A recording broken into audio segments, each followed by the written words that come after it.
Assalamualaikum warahmatullahi wabarakatuh. Waalaikumsalam warahmatullahi wabarakatuh. Perkenalkan, saya Imran Binti Mama. Saya sebagai mahasiswa psikologi dari Universitas Muhammadiyah Profesor Mustafa.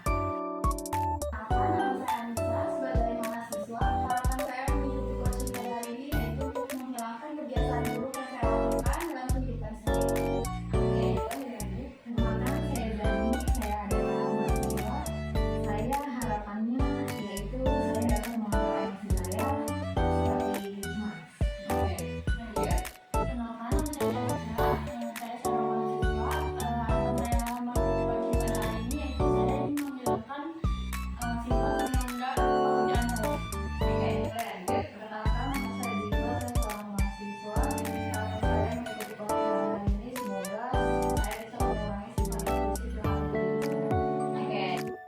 Jadi coaching itu adalah proses interaktif atau diskusi interaktif antara saya sebagai coach dan juga dengan kalian sebagai coaching untuk membantu kalian dalam mengembangkan potensi kalian supaya kalian juga bisa mencapai tujuan kalian dan juga kalian bisa meningkatkan keterampilan dalam menjalani kehidupan sehari-hari.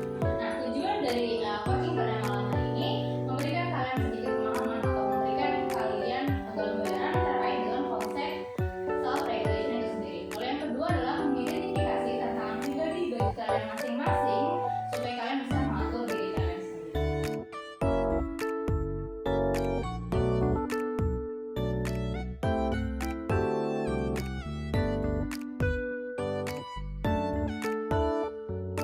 Di sini kita akan membahas tentang definisi self regulation. Nah, di sini saya akan nanya nih ke kalian. Menurut pendapat kalian, apa sih itu self regulation? Ada yang mau jawab?